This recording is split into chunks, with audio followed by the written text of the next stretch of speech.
Hello students, welcome to the world of intellectuals hub. Students, आज मैं आपके लिए लाई हूँ मेटल एंड नॉन मेटल में से कुछ एमसीक्यूज जिनको करके आप स्कोर कर सकते हैं 20 आउट ऑफ 20 मार्क्स। तो स्टूडेंट्स, वीडियो को बिल्कुल भी स्किप मत कीजिएगा, वीडियो बहुत इंफॉर्मेटिव होने जा रही है। तो इससे पहले अगर आपने चैनल को सब्सक्राइब नहीं किया तो जल्दी से चैनल को सब्सक्राइब करें। नाउ स्टूडेंट्स, फर्स्ट क्वेश्चन है हमारे पास यहाँ पे, aluminium is used for making cooking utensils, which of the following property of aluminium is responsible for the same. तो यहाँ पे आपको बताना है कि एल्यूमिनियम हम कुकिंग में यूज़ करते हैं उसको, ठीक है, क्यों करते हैं और कौन सी उसकी ऐसी प्रॉपर्टी है जो उसको ये करने में हमें हेल्प करती है। तो एल्यूमिनियम जो है एक नॉन टॉक्सिक मेटल है, साथ में गुड कंडक्टर है हीट का, इलेक्ट्रिसिटी का, और मोस्ट मैलिबल मेटल है, और साथ में सिक्स्थ मोस्ट डक्टाइल मेटल है। ठीक है, तो इसका मेल्टिंग पॉइंट जो रहता है वो रहता है 1220 डिग्री फ़ारेनहाइट। ठीक है, ये इसका मेल्टिंग पॉइंट रहता है। तो हमें कुकिंग के लिए इसको यूटेंसिल को ये क्यों यूज़ किया जाता है, क्योंकि उसकी थर्मल कंडक्टिविटी की वजह से और इसके हाई मेल्टिंग पॉइंट की वजह से। तो दोनों ऑप्शंस जो हैं वो दोनों ऑप्शंस करेक्ट हैं। तो इसका मतलब ऑप्शन डी जो है वो हमारा राइट आंसर है यहाँ पे। ना नेक्स्ट क्वेश्चन है, the most abundant metal in the earth crust is. तो हमें पता है कि मोस्ट अबंडेंट मेटल हमें बताना है। आयरन भी जो है ये है, उसके बाद कैल्शियम भी है, एल्युमिनियम भी है। अब स्टूडेंट्स, जो आयरन है ये कुछ 5% के करीब जो है अवेलेबल रहता है। ठीक है, 5% के करीब ये रहता है। एल्युमिनियम जो है ये 8.1% के करीब रहता है। तो कैल्शियम जो है ये हमारे पास 3.6% जो है ये इसके करीब ये रहता है। तो सबसे मोस्ट अबंडेंट मेटल कौन सा हुआ हमारा? एल्युमिनियम। ठीक है, ऑप्शन बी जो है वो राइट आंसर है। The poorest conductor of heat among metal is. Poor conductor heat का कौन सा होगा? वो होगा लेड। लेड क्यों होगा? क्योंकि लेड जो है वो एनवायरनमेंट के साथ रिएक्ट करके बनाता है लेड ऑक्साइड। ठीक है, जब ये एनवायरनमेंट के साथ रिएक्ट करता है तो ये बनाता है लेड ऑक्साइड, जो कि ऑल्सो पुअर कंडक्टर है हीट का। तो ऑप्शन ए जो है वो राइट आंसर है। Which property of metal is used for making bells and strings of musical instruments like sitar and violin. ठीक है, तो अब उसमें से जो आवाज़ निकलती है तो वो किसकी वजह से, कौन सी प्रॉपर्टी की वजह से होगी? तो वो होगी स्नोरसनेस की वजह से। स्टूडेंट्स, स्नोरस होती है जो कि एक वाइब्रेशन, एक रिंगिंग साउंड जो है वो प्रोड्यूस करती है। तो हमें यही चीज़ जो है ऑप्शन में चाहिए। तो ऑप्शन ए जो है वो राइट आंसर है। नेक्स्ट है हमारे पास, एल्युमिनियम ऑक्साइड जब रिएक्ट करता है सोडियम हाइड्रोक्साइड के साथ तो हमें क्या मिलेगा? हमें मिलेगा यहाँ पे स्टूडेंट्स सोडियम एल्युमिनेट। ठीक है, plus water.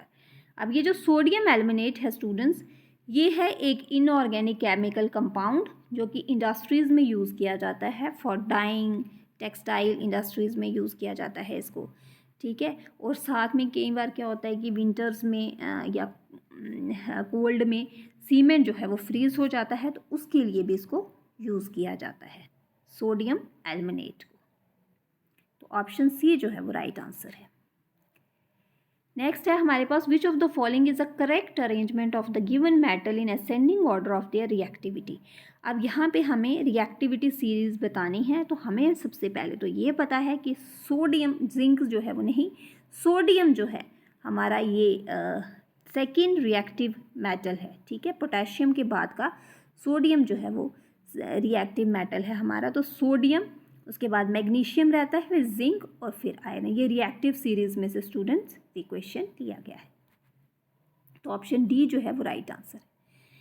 Next is the which of the following pair will give displacement reaction. अब यहाँ पे हमें डिस्प्लेसमेंट रिएक्शन बतानी है। तो डिस्प्लेसमेंट रिएक्शन आपको पता है क्या होता है, जिसमें दो या उससे ज़्यादा रिएक्टिव एलिमेंट जो है वो डिस्प्लेस होके एक लेस रिएक्टिव एलिमेंट जो है वो बनाते हैं कंपाउंड में से। तो यहाँ पे हमारे पास आयरन सल्फेट नहीं होगा।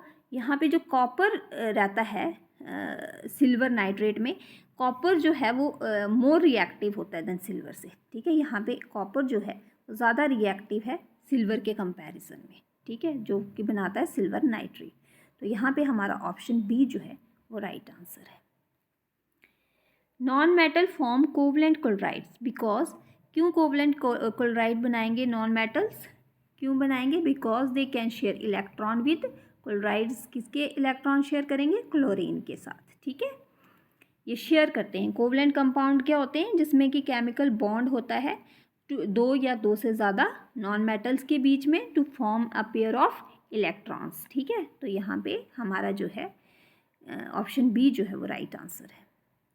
नेक्स्ट है हमारे पास, which of the following oxide of iron would be obtain on prolonged reaction of iron with steam. तो यहाँ पे हमें बताना है कि जब ऑक्साइड आयरन के जो हैं वो स्टीम आयरन जो है वो स्टीम के साथ रिएक्ट करेगी तो हमें क्या मिलेगा उस वक्त?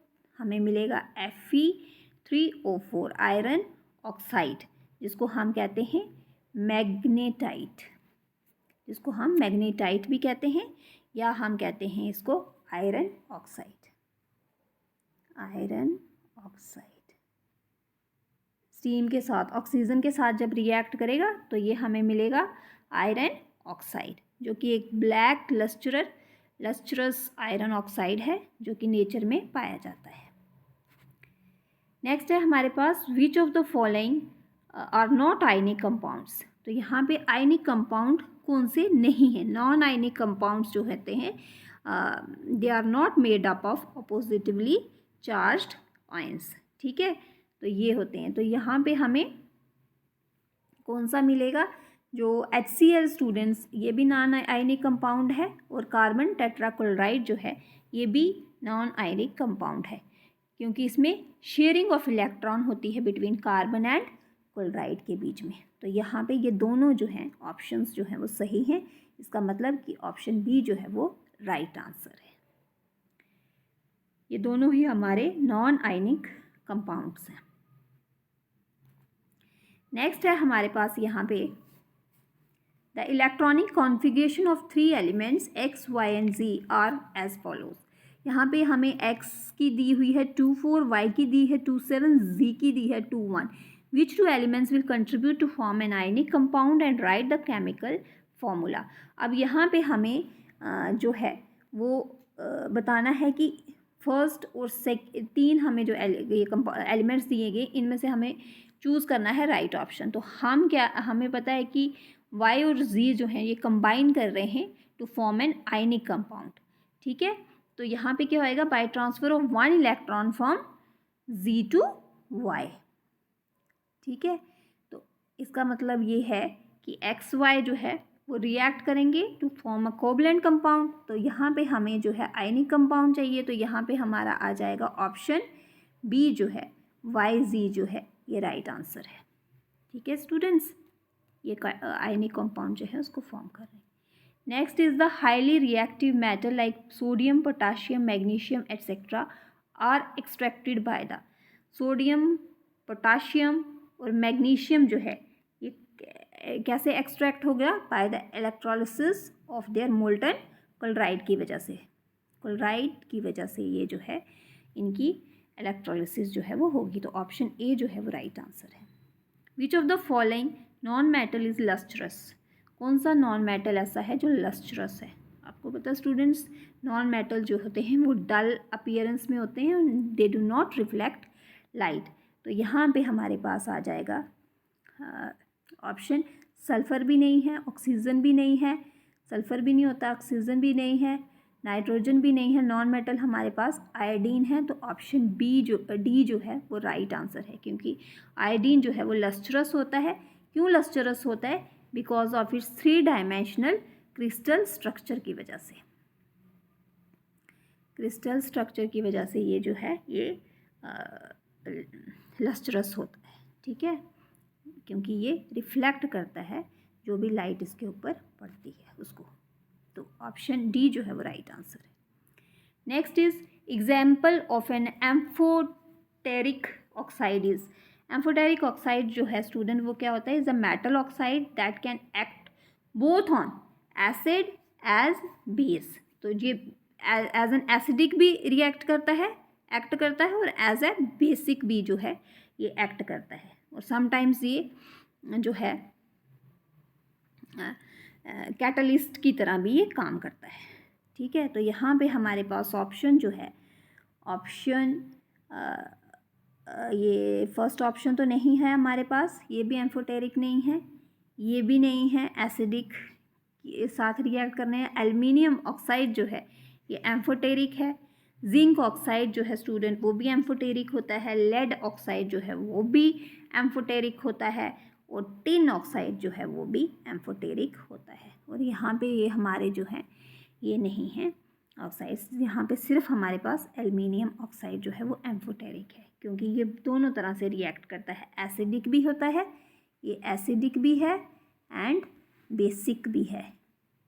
ठीक है, दोनों तरह से रिएक्ट करता है, जिसकी वजह से हम इसको एम्फोटेरिक ऑक्साइड जो है वो कहते हैं। और ये रिएक्ट करके क्या देगा हमें, वाटर और साल्ट जो है उसको प्रोड्यूस करता है। तो ऑप्शन सी जो है वो राइट आंसर है। Next is which one among of the following is an acidic oxide. तो एसिडिक ऑक्साइड क्या है, जो प्रोड्यूस करेगा एसिड को। ठीक है, जब वाटर के साथ रिएक्ट होता है तो प्रोड्यूस करता है एसिड को। जैसे ना, ये तो फर्स्ट ऑप्शन तो नहीं है, ये तो नहीं प्रोड्यूस करेगा, ये भी नहीं करेगा।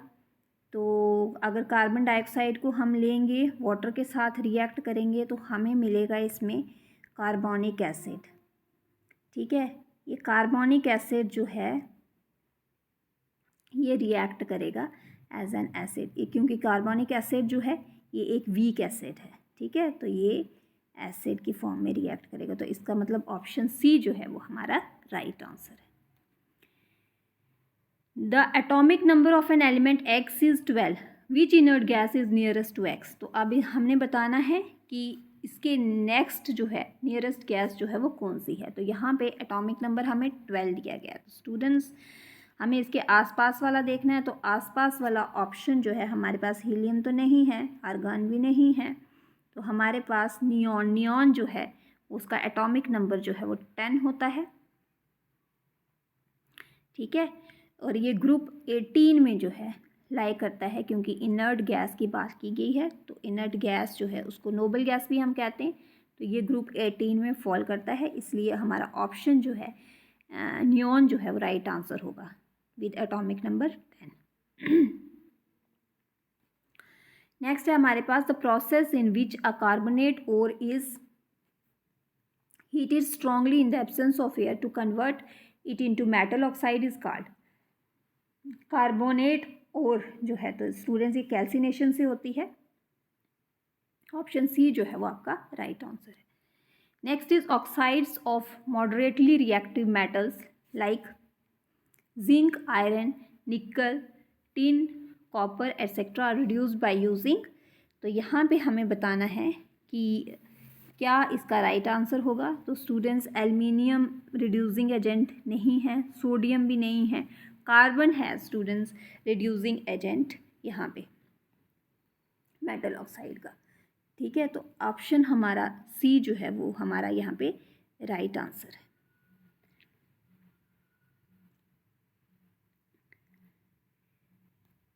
Next is in thermite welding a mixture of what? Mixture of dash and dash is ignite by with a burning magnesium ribbon। ठीक है, which produces molten iron metal as large amount of heat is evolved। तो students यहाँ पे mixture of iron oxide जो है वो होगा, and साथ में एल्युमिनियम पाउडर। यहाँ पे हमें बात की गई है large amount of heat is evolve. ठीक है, तो यहाँ पे आ जाएगा हमारा ऑप्शन ए जो है वो राइट आंसर है। एल्युमिनियम पाउडर जो है स्टूडेंट्स ये यूज़ किया जाता है पेंट्स में, इंक्स में, एक्सप्लोसिव्स में, रॉकेट फ्यूल में, एंड एज अ कैटलिस्ट जो है इसको भी यूज़ किया जाता है। तो ऑप्शन ए जो है वो हमारा राइट आंसर है। Next is galvanization is a method of protecting iron from rusting by coating with the thin layer of. Students galvanization जो है उसमें हम जिंक की कोटिंग करते हैं, ठीक है।